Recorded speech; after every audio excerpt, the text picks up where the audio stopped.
Okay, welcome back to the Investigative Journal on this October 16th, 2015 day on our calendar. I'm your host, Greg Anthony, and you're listening to FirstAmendmentRadio.com, and you can listen to my show if you choose to every evening from 6 p.m. to 7 p.m. That's on FirstAmendmentRadio.com, and that's Pacific time.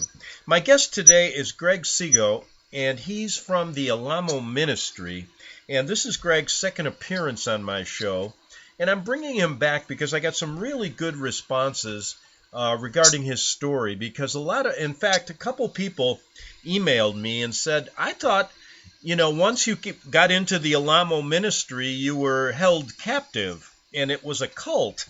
And if you look at the news, if you look at the mainstream, even Google Alamo Ministries, you're going to find so many stories that are misleading that I thought it was good to bring Greg back and pick up where we left off. Now, just to summarize, Greg has been a long-time member of the Tony Alamo Ministry. They have been targeted, I believe, by the Vatican-led New World Order using the FBI and authorities in the state of Arkansas and around the country to bring this ministry down because they were basically preaching the truth about the Vatican and what their role is as far as being involved in our government and what's going on in the world. And I think no better example was the recent visit by the Pope when he came and all the leaders just bowed right down. And Greg, before we get into your story, give me some thoughts about this papal visit now that it's over and what your thoughts are regarding the Pope coming and speaking to Congress, the UN, etc. Go ahead. Are you there? Well, there's nothing new about that. Yeah, I'm right here. Okay, go ahead. There's nothing new about all that. That's been going on for literally thousands of years. But they, all past presidents, we have quotes of them saying we just really need to knuckle down and do what the Pope advises. They do make these public displays when really they're the ones actually behind the scenes calling the shots. All these public appearances are just for that. It's just for the general public because they call the general public, they refer to them as the cattle. And they figure they're just like so many chickens and they throw out so much grain and the chickens run over here and eat the grain and throw the grain over there and so much chickens will run over there. And because people basically believe the news media, whatever they say, that's their Bible. And so when they exalt and exonerate the Pope publicly, it just helps to bring and tie the masses like a bunch herding cattle into the New World Order and try to make this transition.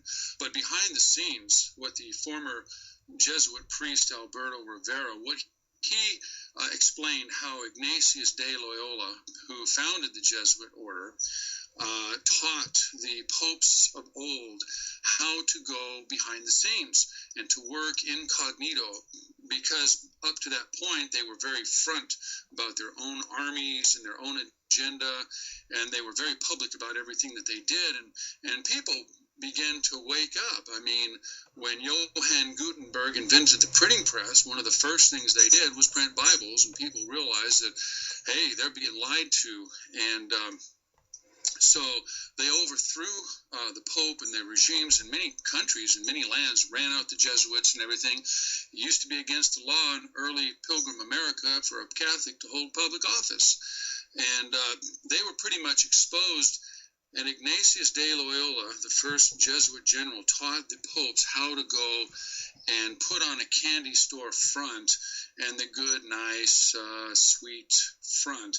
But behind the scenes, which our pastors really been pointing out about them, they're just like the mob, with the candy store front. In the back room, you got numbers games and betting and prostitution and drugs and every clandestine activity, because the Bible refers to them as the mother of every abomination on the earth.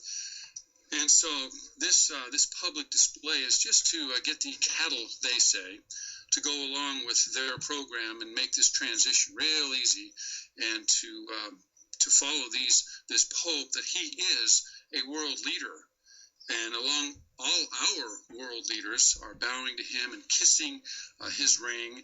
And it's just like in the days of old. If you don't bow down to the golden statue that Nebuchadnezzar set up, you'd be thrown into the burning fiery furnace. If you don't go along with the program, we will target you and we'll have our way with you, and you'll see that. And then, of course, to the real Christians, they'll have none to do with that. And it's another way of that's how they smoke out who the people are that don't follow the Pope. And it's one way of their way of sifting through the masses into who to target and who not to. Now, do you think that that was the main reason why for the last 40 years the Alamo Ministry was targeted? Oh, absolutely. If we would just get off that subject, if Pastor Alamo would just leave it alone, he would. They don't mind if you gripe about the government. Oh, the government is wicked. Everybody knows it. Everybody hates Obamacare. Everybody knows. They say the popularity ratings of the president are so high, and yet everybody you talk to can't stand him. They don't mind if you take shots at the government all day long. I love the way I heard you say once that the radio stations you're on are the alternative to the alternative radio, because they don't mind if you speak out against the government and the corruption. Everybody knows that the government is corrupt. As long as you don't connect the dot back to the Vatican, they're okay with you. In fact, they want you to do that. They want you to rant and rave all day long about the government. But when you connect the dot to the Vatican, now you got a tiger by the tails. Now you've got a problem. They're going to go after you, and they're not going to stop until they just completely destroy anything and everything that doesn't go along with that program.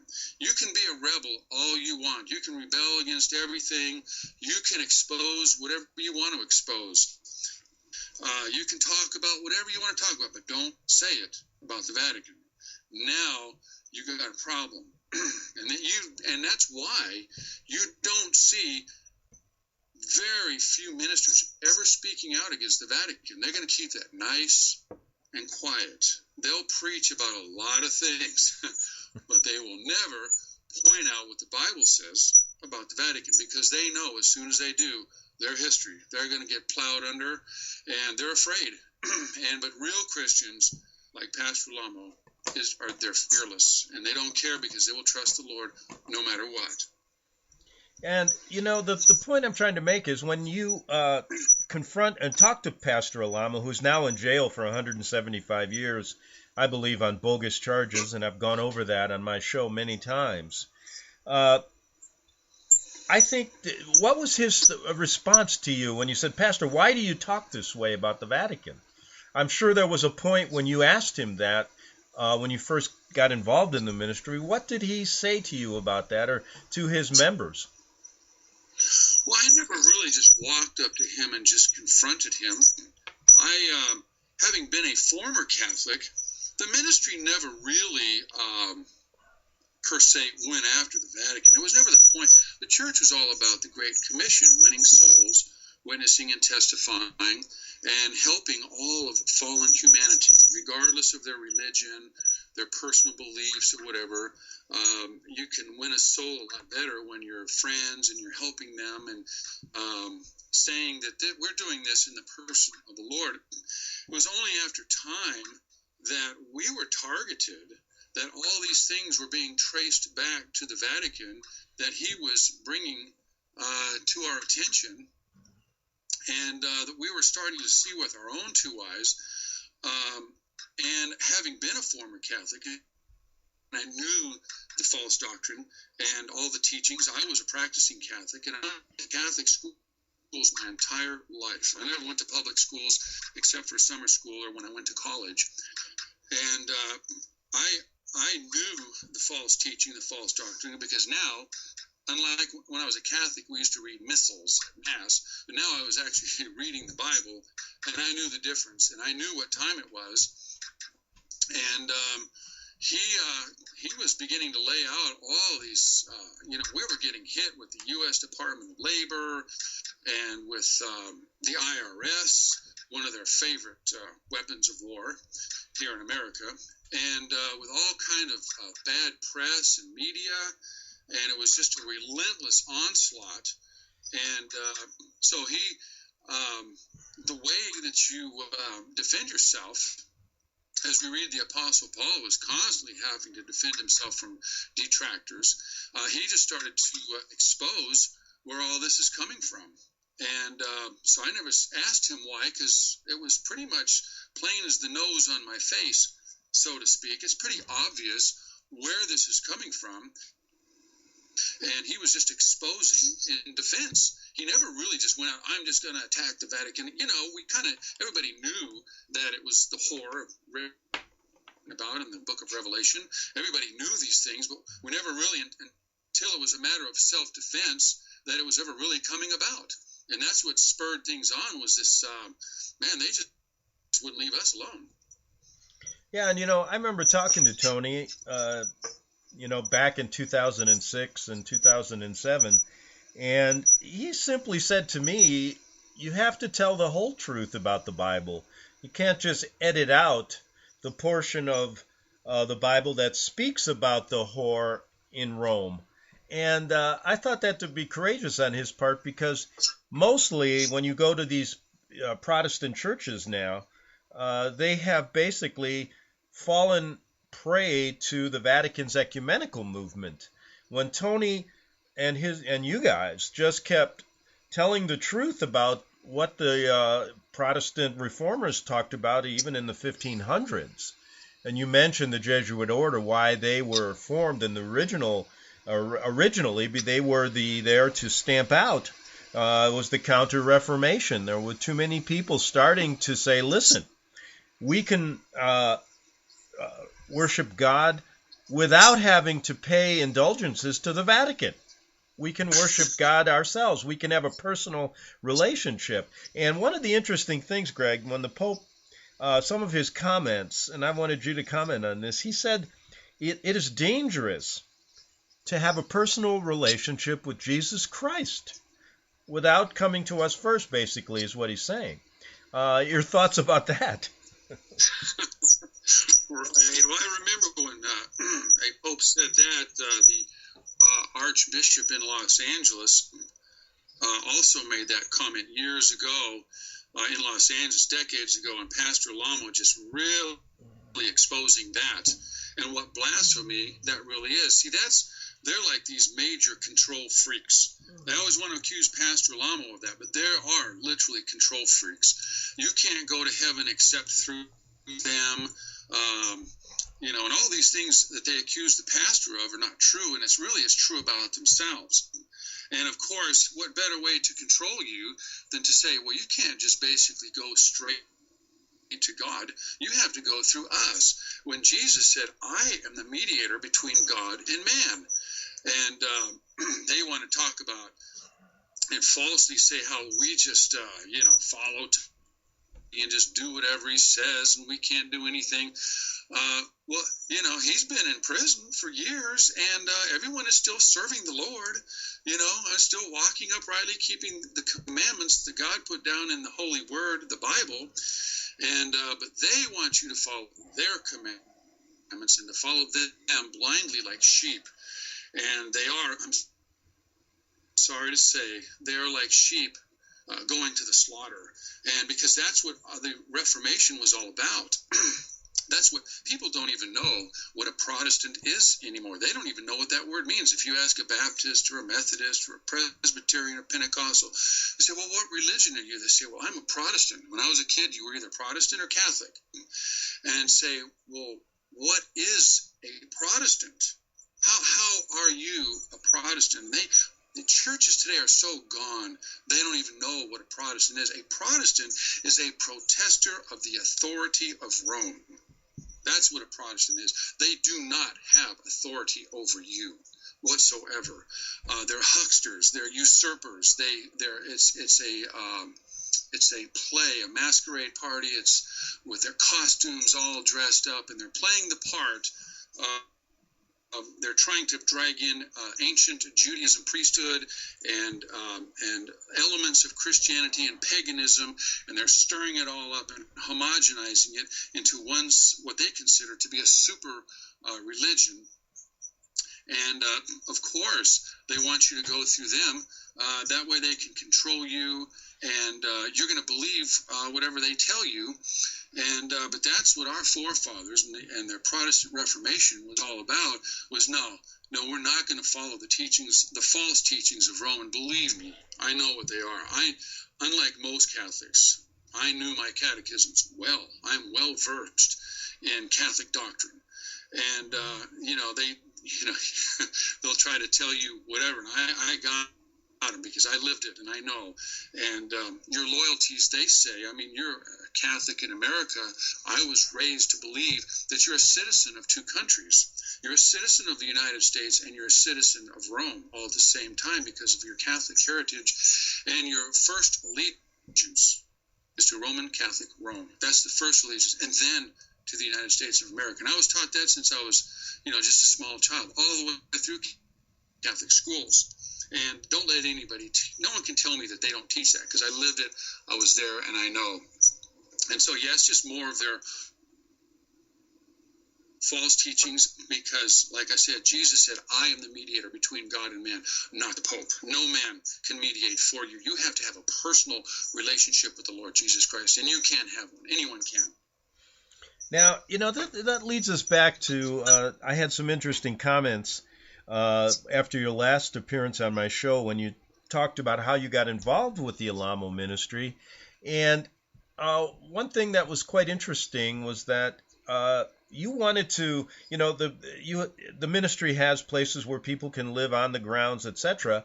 But you weren't allowed to do that for at least 5 years, and that somebody emailed me, said, I thought once they got in there, they were just locked in like caged, rabbits. I thought it was a cult, but the way Greg was talking, it was very free and open. Talk about when you first arrived and how that progressed, because I think people need to understand the truth. Are you there? Yeah, I was locked in. Yeah, right here. I wasn't locked into anything. I'm so happy I had found salvation. And my salvation wasn't based on geography as to where I laid my head at night. It had nothing to do with that. I didn't live in the church. I simply said a prayer of repentance. We call the sin prayer. It did that I was a sinner, and I asked Jesus to come into my heart and to wash my sins away, and that he'd be the Lord of my life and to make me a new creature. And he did, and I was gloriously born again. It was a miracle that happened in my life, and it wasn't where I went to sleep at night or what I called home. Had nothing to do with that. And I just kept coming because I was thirsting for the things of God. That's all it was. And knowing that there was a place where you could be and you could serve the Lord 24/7 and be consecrated to the Lord, that's what I wanted. And I actually wrote Pastor Alamo a letter asking if I could move into and be part of the ministry, and he answered me back and he said no. He said, we're building right now and we're busting out at the seams. He said, just remain faithful, and the Lord can open up a door for you. And there was a group of us out there at that era of time that couldn't and didn't move into the church. And later on in life, I remember I was in a service, and Pastor Susie was there, and Pastor Tony were there, and Susie came out, and she said, the ones of you that are out there, you're established, we're only taking in hardship cases right now. And there were no chains on me whatsoever. I came and went as I pleased, and I did whatever I wanted to, but I wanted to fear God, and I wanted to keep his commandments. And I wanted to serve the Lord, and I wanted to learn, and I wanted to see the Bible lived, not just to know about it intellectually. I wanted to see the book of Acts in my day, in my time. I wanted to see these things, and I was being fed, and I was so thirsty, and my thirst was being quenched, and I would thirst more, and I had questions, and I was getting answers. And it wasn't there wasn't room for me And later on, there was people that did get to move in, but I wasn't one of them. And I do know, and saying Pastor Tony also said, if you don't like the ministry and you don't want to be here, you don't like the rules, or you want to just live your own life and just be your own man, just pack your things and go. Don't let the door bang you in the rear end on the way out. Don't sneak out like a thief in the night. Here, we'll come help you pack. There's no bondage here. Who's got me in bondage right now? I mean, there's nobody holding me anywhere. I'm here because the Bible says to abide in the calling wherein you are called. I was called here. I know I was. And I'm happy and I'm thrilled to be part of this ministry. And I wouldn't want to be anywhere else. And I just am so happy to be here. But all the misconceptions were things that even I heard before I was saved, and I knew that wasn't true. You can't force people to stay somewhere and do something like that. I mean, I'm sure there's instances of that in history, but really, if a person wants to leave the church, all they have to do is walk out the door, and nobody's going to stop them. In fact, if you don't want to be here, really, you're not allowed to be here. Just go. It's just that simple. Now, when you first got there, what? Just go back again and talk about that moment when you decided to basically stay with the ministry and learn more about the Bible. What came over you, so to speak? Well, as I said in the last broadcast, it was the dealing of the Holy Spirit and conviction for sin. I fancied myself a Christian. I really thought of myself as a very good person. Not only that, I'm an active churchgoer. I'm a practicing Catholic. I believe that Jesus Christ is the Son of God, and all these different things. But yet, I had no power over sin. And I think when I heard the gospel from brothers from this ministry, it was the first time in many, many years I really had become convicted for my sins, and I was really feeling guilty, and I was trying to shine that conviction on. And I noticed that I had no power over sin whatsoever. And I began to realize more and more that the sad truth of the matter is I began to see that I really wasn't a Christian. I was a hypocrite. I was a Christian in name only. And to say that I believe that Jesus Christ is the Son of God, well, Satan believes that Jesus Christ is the Son of God. He knows it better than anybody else does. And just to know that intellectual really doesn't cut it. And I was troubled in my heart. And I wasn't a drug addict, and I wasn't a bank robber or a murderer, or, I was society's child. And I was a good kid by society's standard, I'm sure. But yet, like I say, there was a void in my heart. It was something that I just couldn't really maybe put into words at that time. And there was a longing. And I did begin a search in my own heart. Well, I would after Mass, the priest would parade down the aisle, and all these little old ladies would stand around him, and, "Oh, Father, that was a wonderful sermon," and he would be real smug. "Yes, it was, wasn't it?" And I just, there's something wrong here. I mean, I don't know what it was, and I really didn't want to be part of the Alamo Ministries because, like I say, it was radical fundamentalism, hellfire and brimstone, and I just... Hey, Greg, let's take a break. I have to take a break here. We'll come back in 3 minutes with Greg Seago from the Alamo Ministry. Visit crosstheborder.org, CROSS, crosstheborder.org, to get your print, EPUB, or PDF version of the book, The Rapture Will Be Canceled. That's crosstheborder.org. I know you all want answers, and believe me, so do I, and I'll do my best to get them. Despite Nicolas Cage's promise to do his best to get left behind rapture answers for us, don't hold your breath.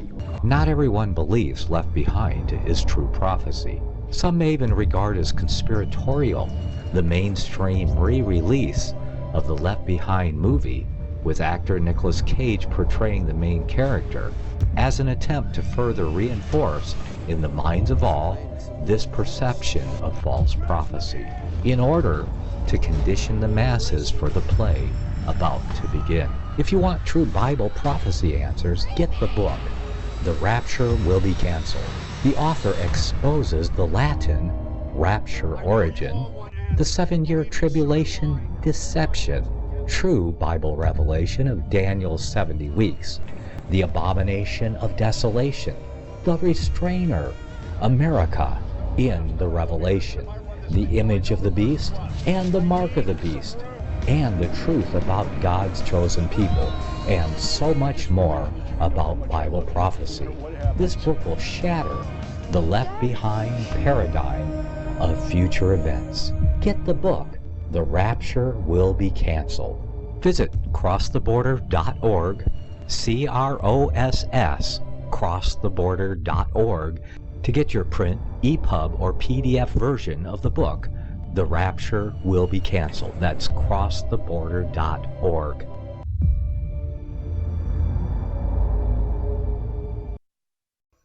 Okay, we're back on the Investigative Journal. You're listening to FirstAmendmentRadio.com, and my guest is Greg Seago of the Alamo Ministry, and he's talking about how he got involved with Tony Alamo in this ministry. And for those of you who don't follow my show, this ministry basically, and I checked it out thoroughly for the last, I don't know, almost 10 years, because I've never seen anything like this in just to pinpoint what I'm saying, these people basically were worshiping God.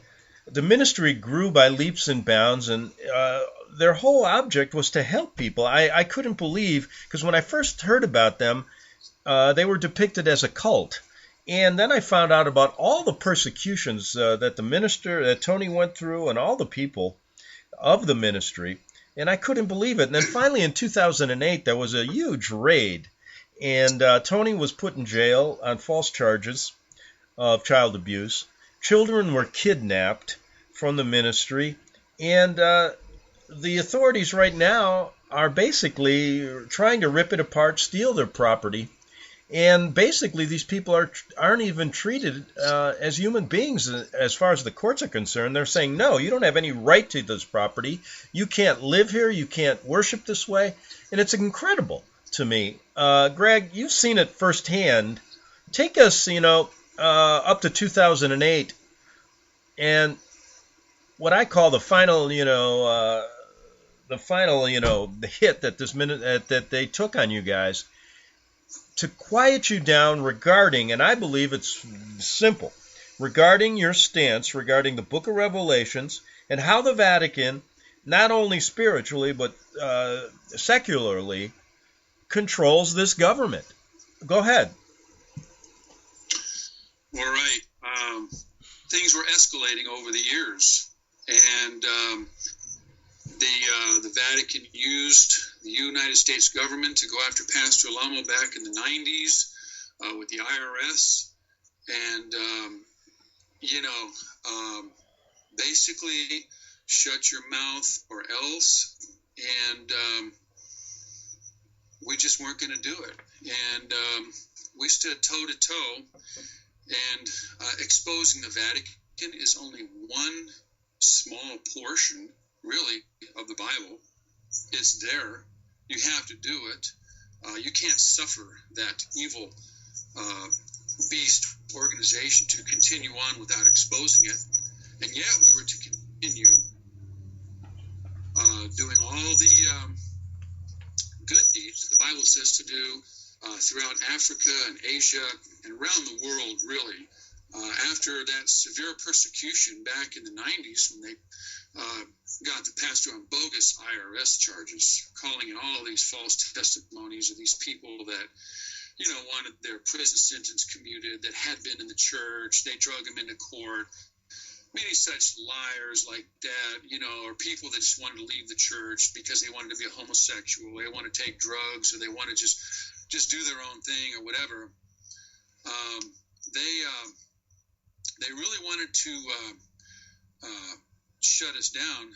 And what happened was, it's almost like the ministry went viral and went even more worldwide than it was before, by leaps and bounds. And you just saw the blessing of the Lord on that, because we endured that. And we literally were in just about every country of the world with the literature and with the radio broadcasts and everything. And because they just couldn't stop it. You can't contain the Holy Spirit. And the more they persecuted us, the more we multiplied and grew. And the more stubborn and adamant that the pastor was, about exposing the Vatican, because we're going to keep telling the truth, and we're not going to stop. You're not going to scare us, and you're not going to intimidate us into anything. Now, we read in the Bible about persecution and things like that.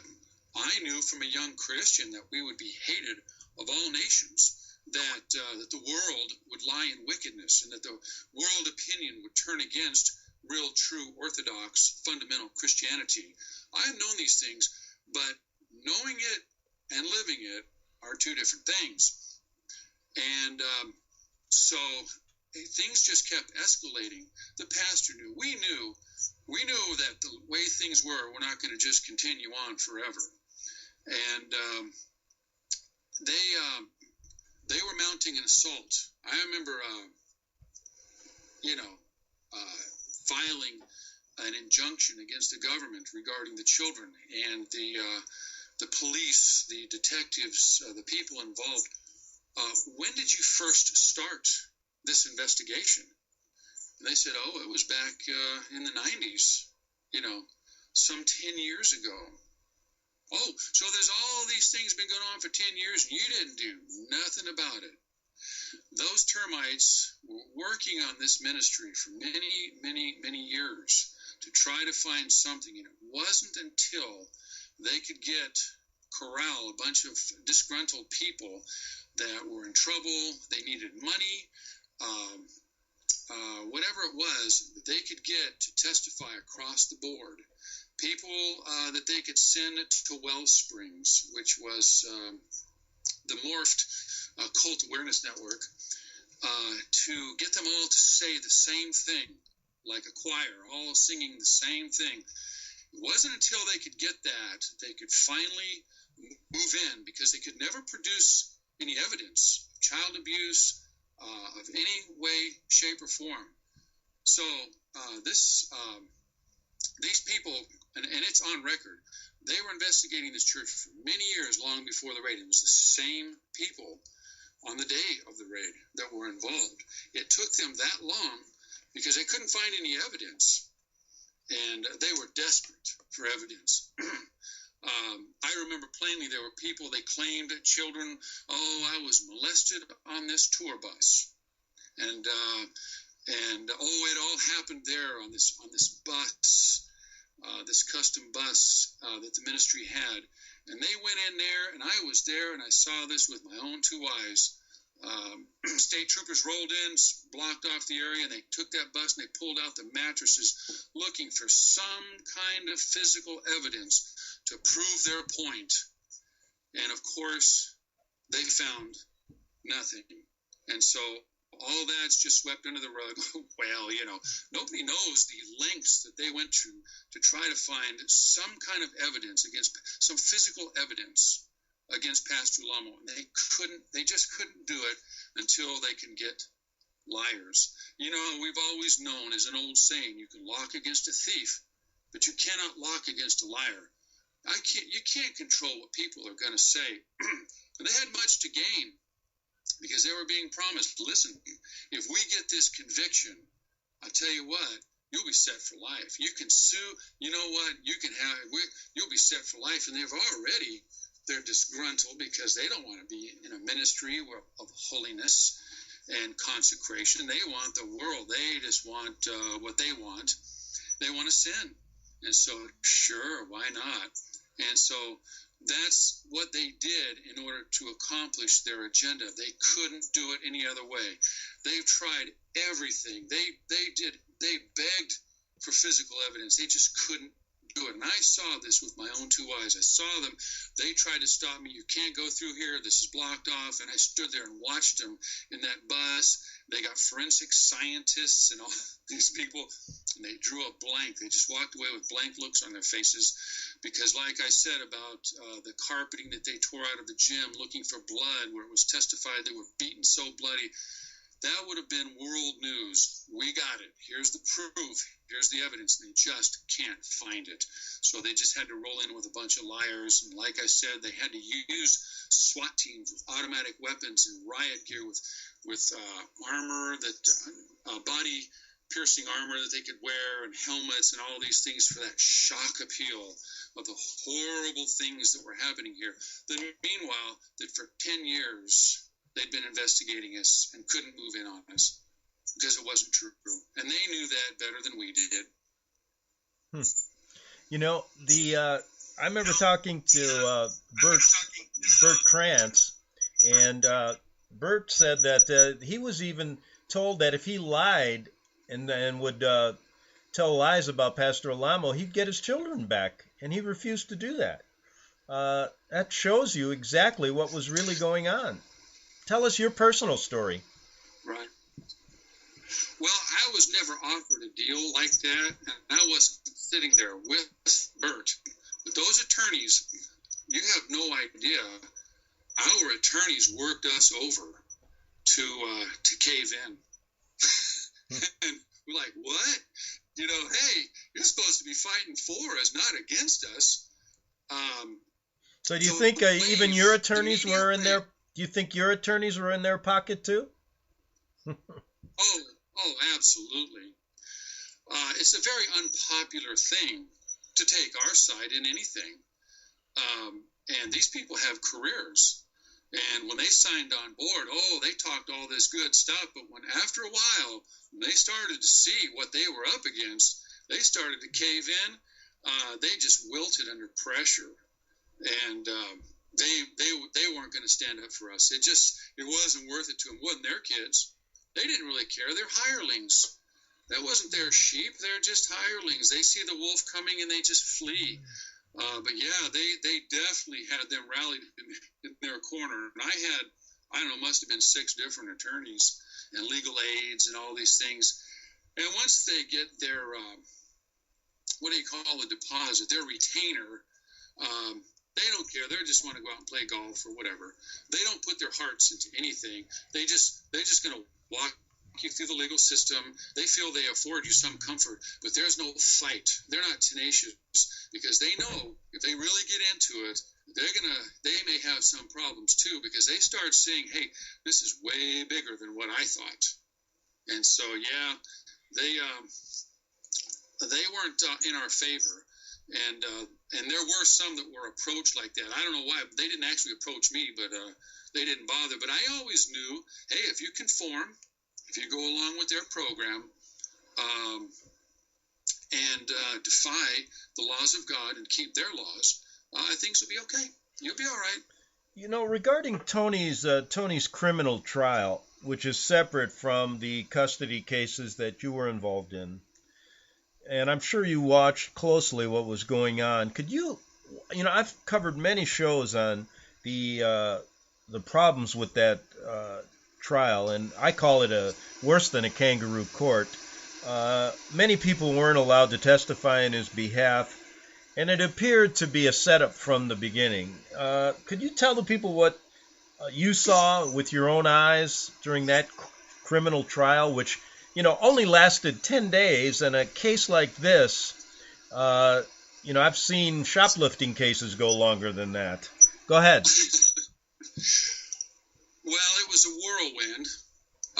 Public response, public opinion was riding high through the news media. And the 2 cases, the children and his criminal case, were extremely closely related. When Bert Krantz and I filed an injunction against the government for their criminal activities of abducting our children, they simply sat on it and waited until they could get a conviction from Pastor Alamo. And they did that. It was very methodical. They just drug it out until they could get a conviction. Now, I wasn't in the trial end of it, but I personally came and testified. Bert and I both testified during the sentencing phase of the hearing, and to testify on the pastor's behalf regarding the good and regarding the real demeanor of the pastor and his real character, the real Pastor Alamo. And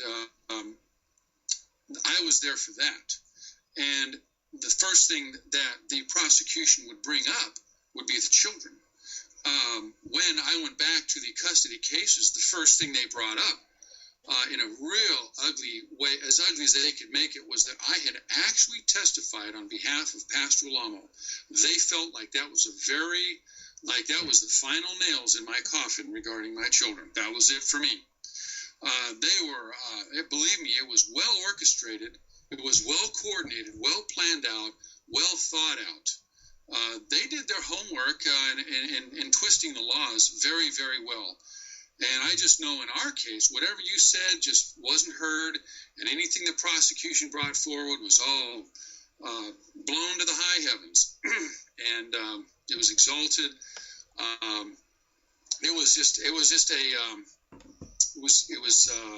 They used the legal process, and like I say, all they could do is they could bring in all these demeaning people that had been in the ministry and left, disgruntled backsliders, but the pastor could not bring in the people on his behalf of the deeds done by the ministry that he was the pastor of. And they definitely did raise up roadblocks and everything that he tried to do, and it was very, very frustrating. But you kind of knew where this was going, and it's a real sick thing what has happened. But yet, like I said, we knew from the time that we got saved, we knew this was never going to be a rose garden. We knew that we were in for the great battle of Armageddon here in these last days, and that there is Are you there? Okay, we had a little bit of a internet connection problem, but Greg's back with us. Pick up where you left off, Greg. We have this trial. I checked out all the testimony, and even some of the girls that testified against him have recanted their statements.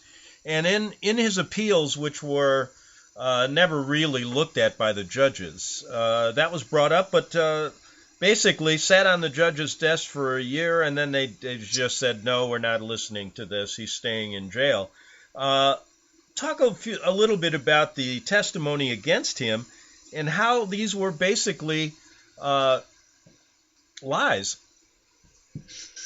Well, as I was saying earlier, many of these people had been sent to an organization called Wellsprings, and which is the Cult Awareness Network was shut down.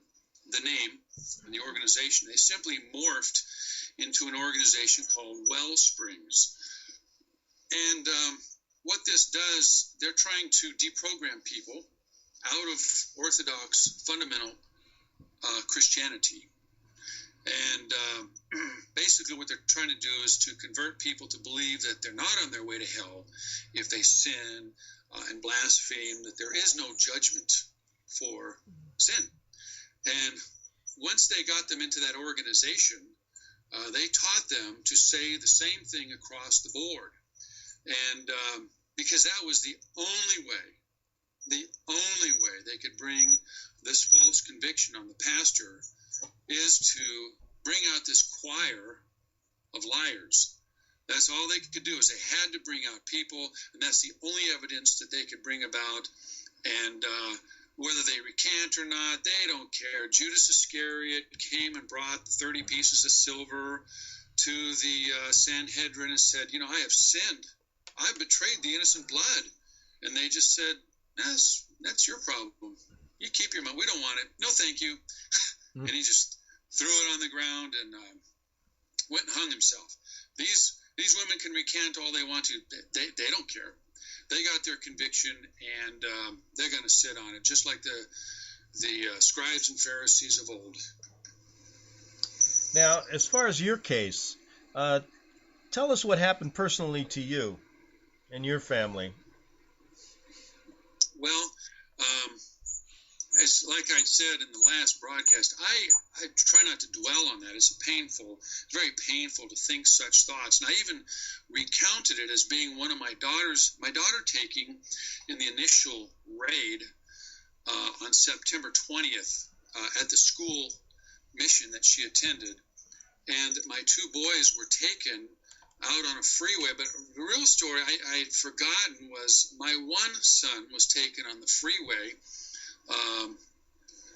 in Arkansas, but my other son, my oldest son, was actually with me in the courtroom to testify on my behalf. What they did was we were calling in witnesses on our behalf, and we brought our own children to testify on our behalf in the courtroom. And my oldest son was with me, and they said, well, they have to be sworn in as witnesses. And the judge stood, and they had them all sworn in as a group, all these children in the courtroom, to testify on their parents' behalf. And as soon as they were done, the judge walked out into chambers, and they surrounded us in the courtroom, and they took our children. So they basically kidnapped them right there in the courtroom, right? Yeah, they took them right there in the courtroom. Now, the interesting thing is there was never any abuse charges ever found against you the there parents. Never was. And how did they, and we've talked about this, without any abuse charges, they take these children and they concoct some story that they weren't educated properly or they weren't vaccinated. Talk about that. I mean, it was just another railroading of your civil rights. Right. Well, they tried to say that they weren't educated properly, but it didn't even fly, even in court. It didn't fly because we were on the Abeka book system. It is a Christian homeschooling book system, or homeschooling or church, or it could be however you want to use it, out of Pensacola, Florida. And it's 2 years advanced from public schooling. And we had classrooms, we had teachers, we had everything.